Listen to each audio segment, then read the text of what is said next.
Hey, hey kids, guess what?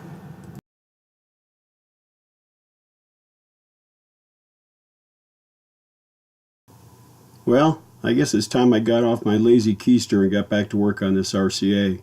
Hey, check this out. Here's a picture of the thing the day I took it out of the cabinet for the first time. It was pretty dirty, and actually it rather intimidated me. If you look in the background, you'll see a picture of an old Scott 800B. That's my next project after this RCA.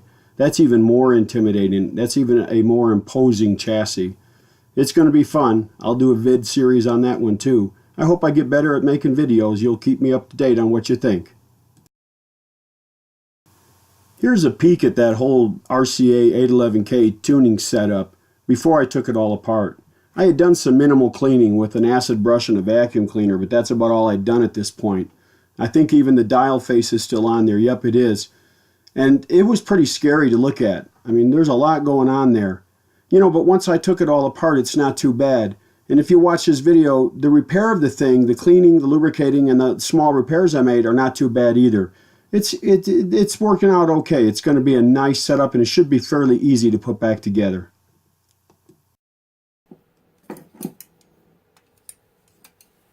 Okay, if I'm going to get this loose, get this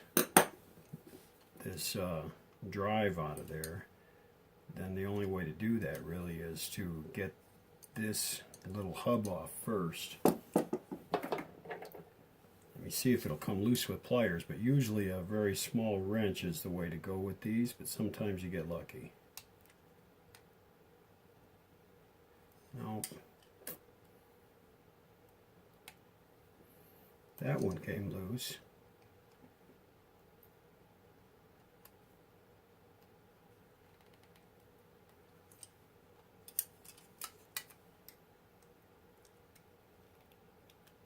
Ah, did get lucky.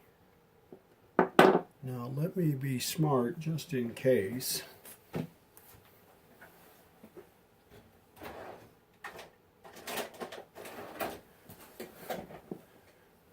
Be smart just in case that position is important.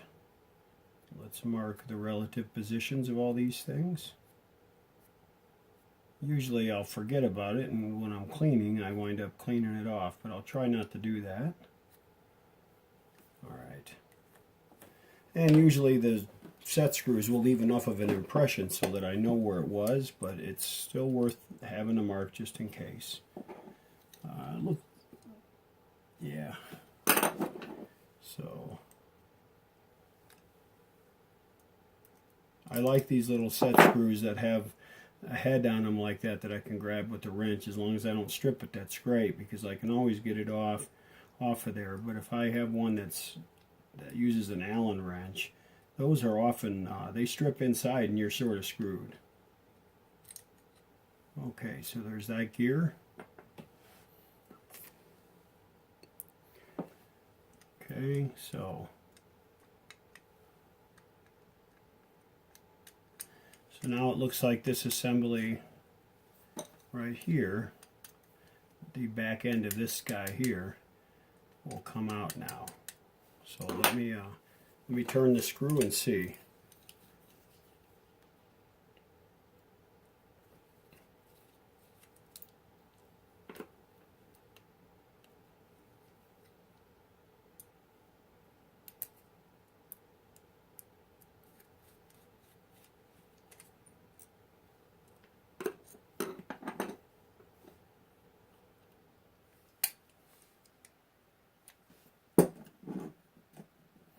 Okay, that washer was just stuck with a little grease there. Okay, so now we have this guy out, and boy is it stiff.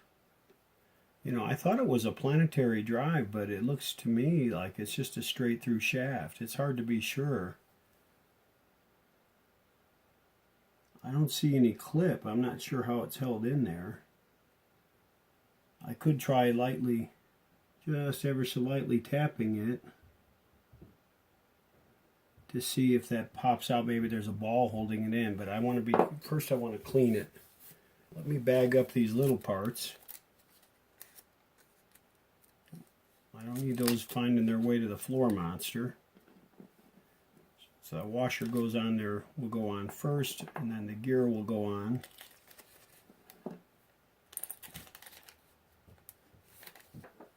Set that aside. Let's clean this little guy up. I use lacquer thinner, by the way, and I put it in a little squirt bottle. Very handy. I got used to using lacquer thinner when I used to rebuild car engines and car transmissions, because lacquer thinner is a great cleaner, yet it doesn't leave any real residue behind. So as long as you wipe it reasonably dry, it doesn't leave a film or anything. Some other cleaners do, and that can cause you trouble. Please make sure you use lacquer thinner outside, or at least where it's well ventilated, very well ventilated. Sorry if I stray off frame there. You just need to tell me when I do that.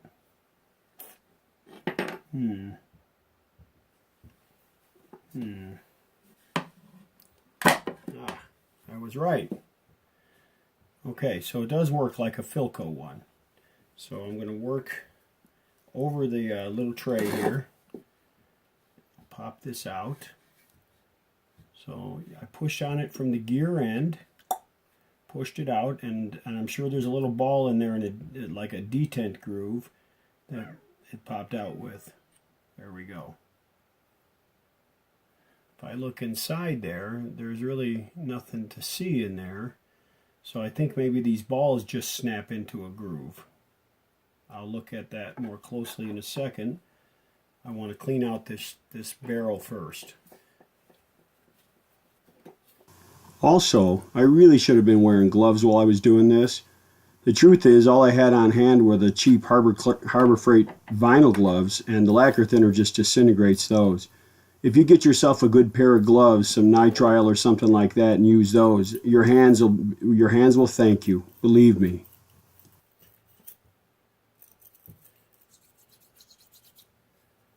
So the idea here is to get this nice and clean. It's sort of like working on a record player. Lots of little parts to clean. But the cleaner the better, man. You can't get them clean enough. You know, really, how well you do on stuff like this really impacts a person's perception of a radio when they operate it. If this thing feels smooth and it feels like it was well assembled, well, then they're going to like it. They'll like the radio, and they'll be more willing to overlook little details.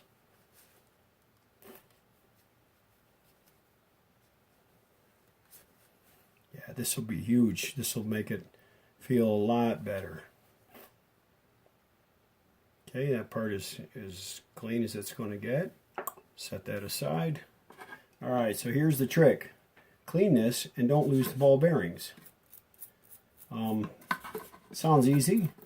I've lost ball bearings lots of times, and I'm telling you, man, when they land, John from Arkansas calls it the floor monster. When they hit the floor monster, you're stuffed because you ain't finding them. Something like this hits it. If you find it, it's because you prayed really hard and you've been living a very clean life, at least for the last couple of weeks, because they do not like to be found. Wow. Look at that, guys. I don't know if you can see this. Look at this nasty, nasty hardened grease. See that? Wow. That's why it was feeling so awful. I get this stuff cleaned off of here, and it is going to make a huge difference in the way this radio feels and works. So I'm going to let that soak for a while. Every now and then I'll turn it. That lacquer will soften that up, and then I should be able to wipe that pretty clean. If you don't have a little tray like this, it's set up with some Q-tips and a bottle for lacquer, you have to think about it, because it really helps me. It makes everything easier. And lacquer evaporates so fast that, especially in the wintertime, when you're, I know, don't run it, you shouldn't use it inside, you got your furnace running. You don't know that, you don't see it, but I have a window open for ventilation in here, so believe me, it's not going anywhere but out the window. It's actually a huge window, and I was freezing. Okay, so that part I'm going to let sit for a bit. Let's see what we have here. So this tuning plate,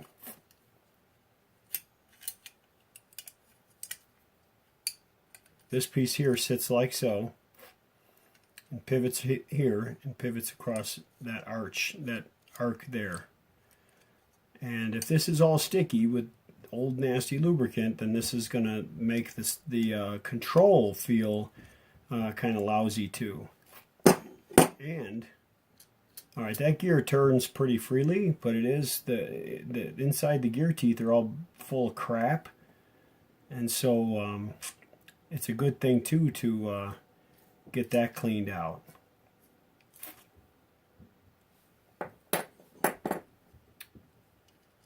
This is all pretty free in movement, but I bet you it will operate better if I can get all the gear teeth cleaned out and then put just a little bit of lubricant down in the shaft. So each one of these will lift out.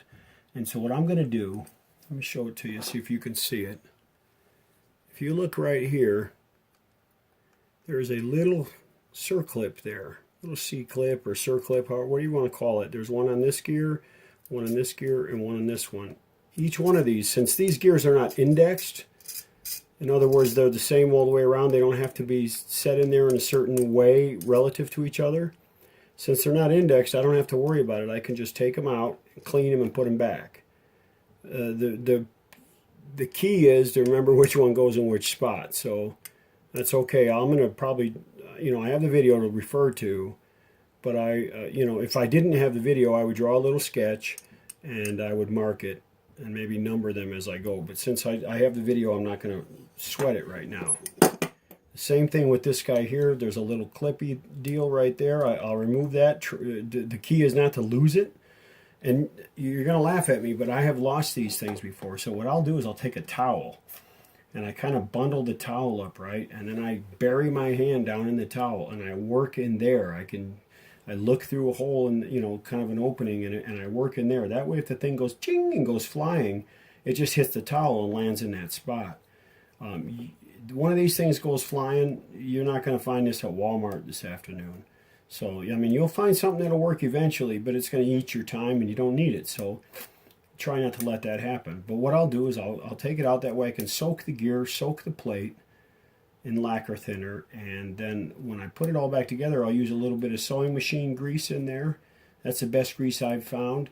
Put some sewing machine grease in there and it will stay lubricated for a good long time. Sewing machine grease is really good at not drying out for a long time. I used to restore sewing machines, and I learned about sewing machine grease, the Singer brand sewing machine grease, and it does a great job.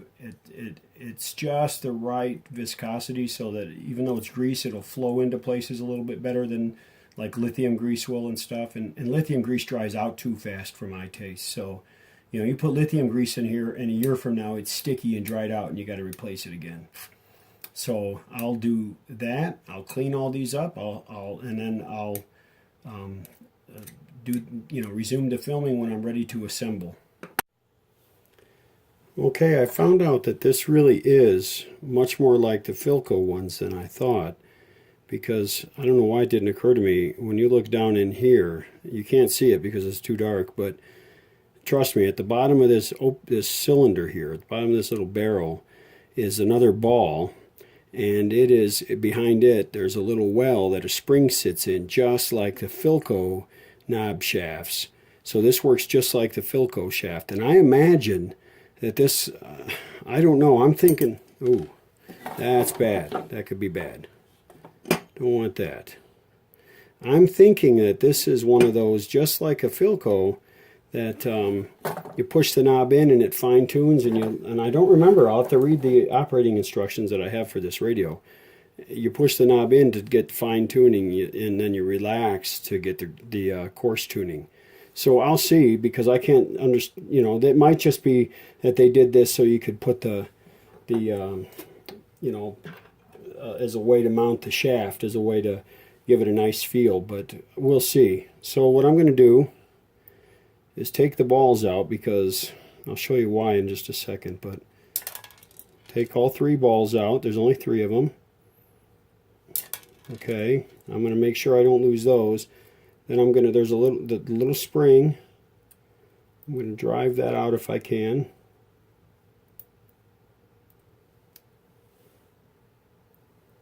I can see the little ball in there, but doggone it, I can't get a hold of the little bugger.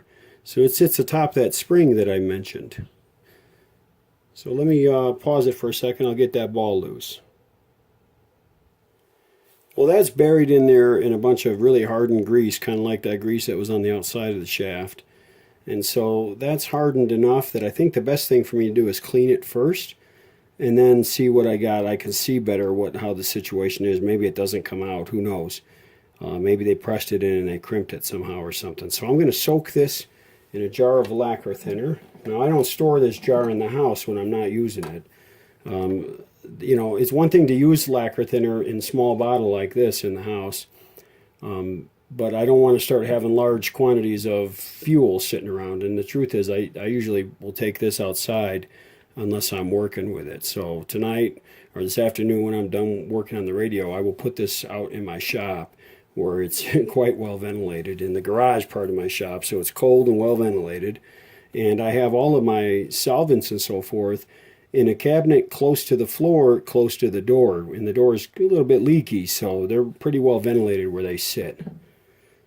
So I'll drop this down there. I don't want to drop the balls down in there because then it'll be hell trying to get them out. Unless, that might work. I'll just use the magnet. So when I come to it and I need to get them back out, just lift them out with the screwdriver. Hey, clever idea, LaRose. All right, so let those soak for a while. Set that over here. Let the lacquer do its thing.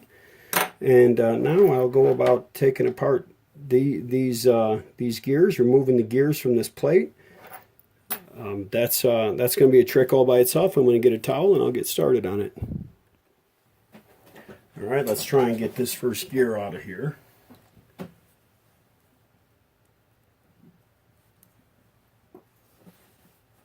See what I mean? I try to work in a towel so at least it minimizes the opportunity for the thing to go shooting away. These can be a real bugger, just everyone is a little different. Okay, almost have it.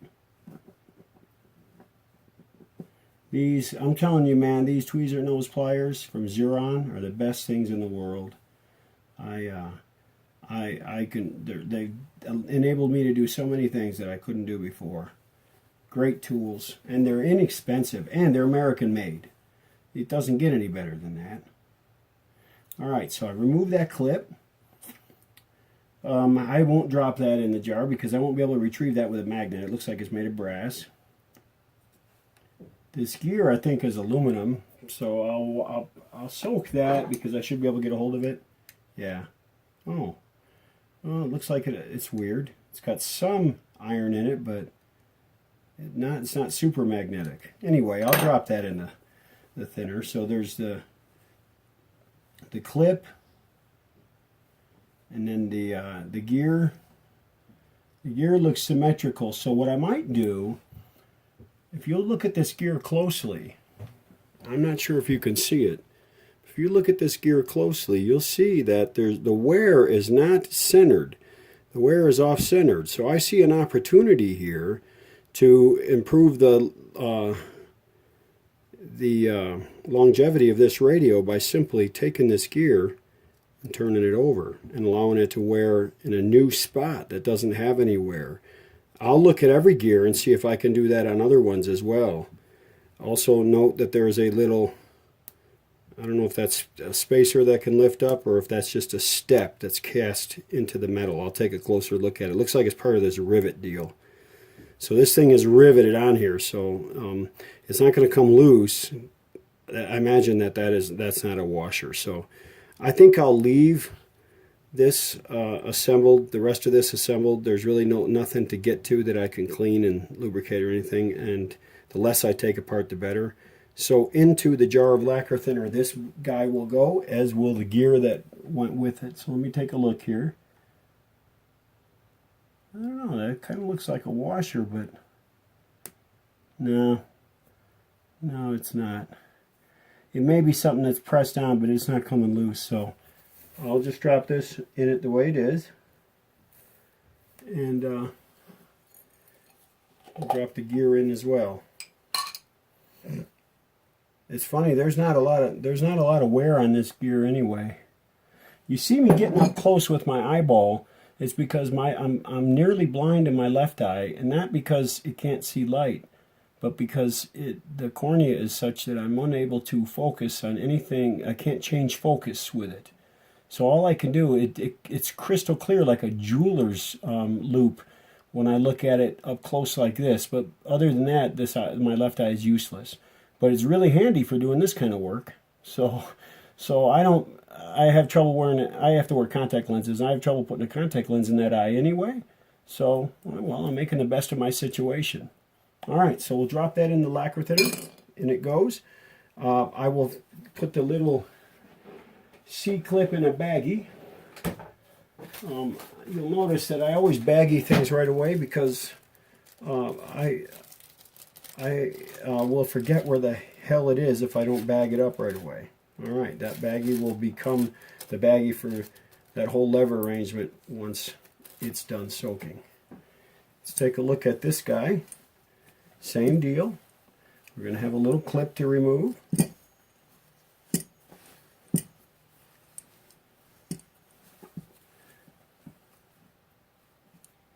On these clips, here's what I do. Let me show you.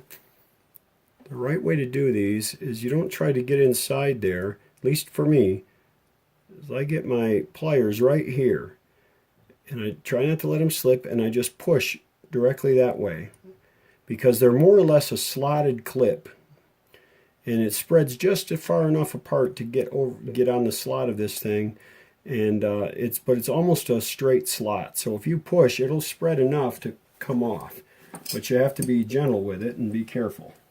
Okay, let's give this one a shot. And it's probably wise to keep my finger out of the way unless I want to put this plier, one of these plier jaws, through my finger.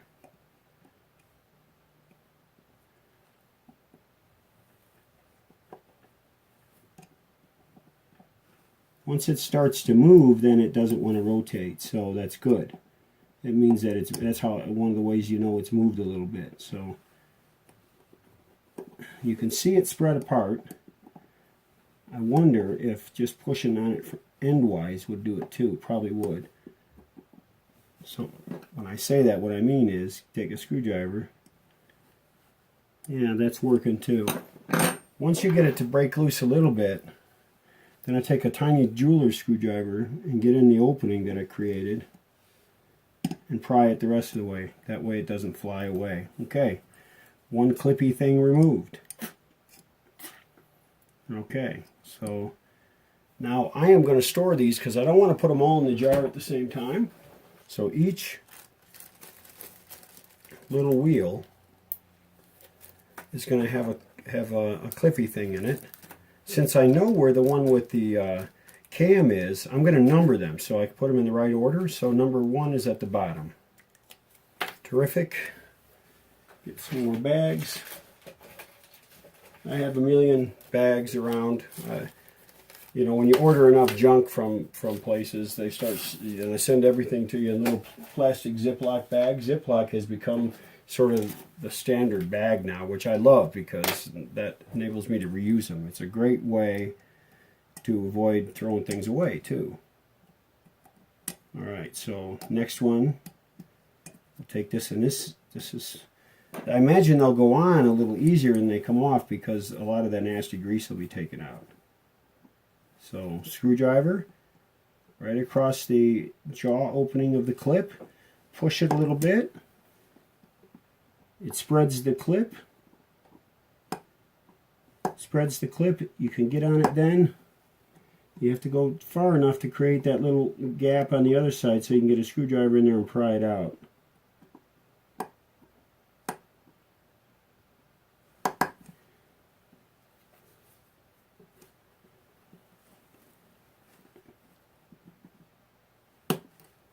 there's a little step on this gear and it's making it tough to do this, but there we go. So what I say when I say a little gap, if you can see it right there is a little gap. You just stick the screwdriver in that gap, turn the screwdriver a little bit. You know, these little tiny jeweler screwdrivers that you get at Harbor Freight are nice. All right, that pops right off. Normally I wouldn't be holding it, so there. And also having a towel under you prevents things from going ding, ding, ding, ding, ding, and bouncing off your table. Okay, so there's another gear. This is number 2. Gear number 2. Who knows? Maybe these clips are slightly different size. I didn't measure them. I don't want to have to measure them. I'd rather just do them one at a time so I keep them straight. Bags are cheap, and I can reuse the bags anyway. You see, when you're not an Albert Einstein, you have to learn to take measures to prevent your limited intellectual resources from getting you in trouble. And that's what I'm doing here. There I go. All right, on to gear number 3. I'm sure all of you smart guys can see where I went wrong here. Now there's a brass gear under this, so I want to be careful. There we go, that one was easy. Get under it, hook it, slide it out. Now that gear, I wasn't thinking. Actually, gear number 3, it's okay. I think I should be able to remember that. But that's okay. I'll write a note here. Gear number 3. It goes under number 4. All right. That'll help me.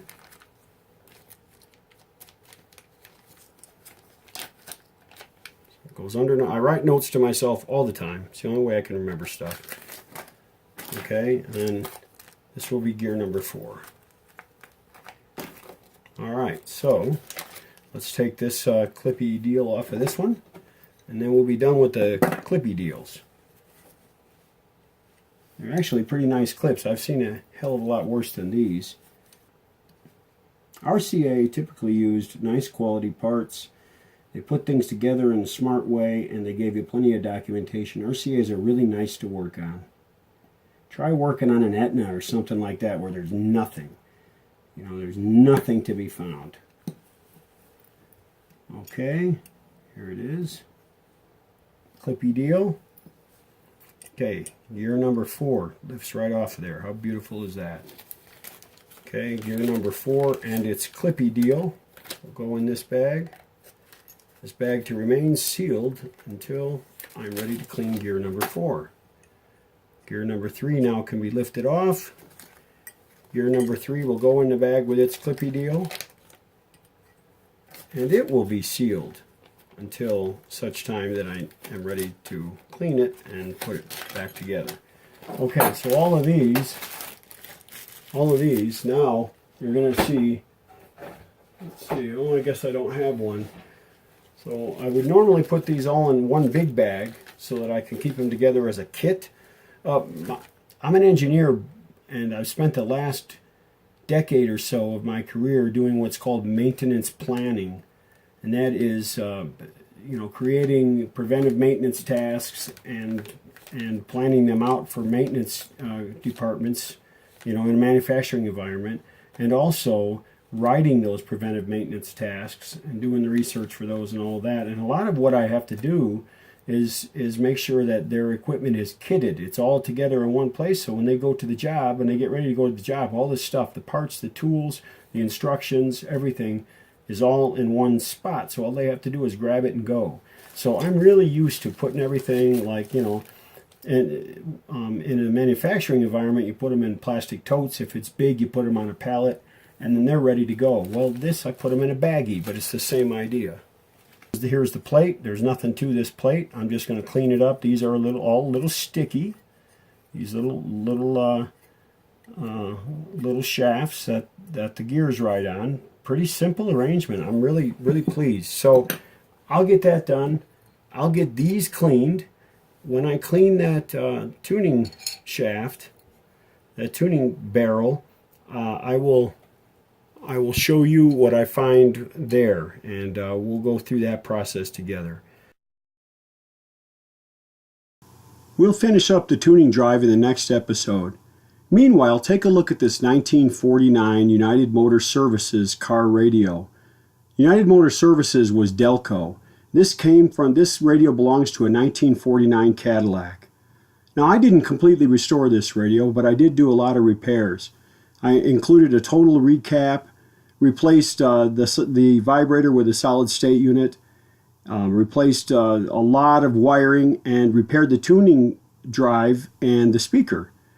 Well, I tell you, with two 6F6s, this thing sounded phenomenal.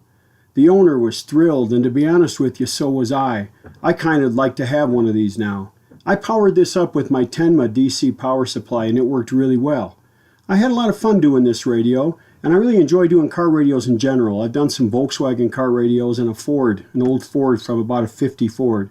It's a lot of fun doing them. They're a little different, and they're sometimes challenging. All right, from Salt Lake City, that's all for now.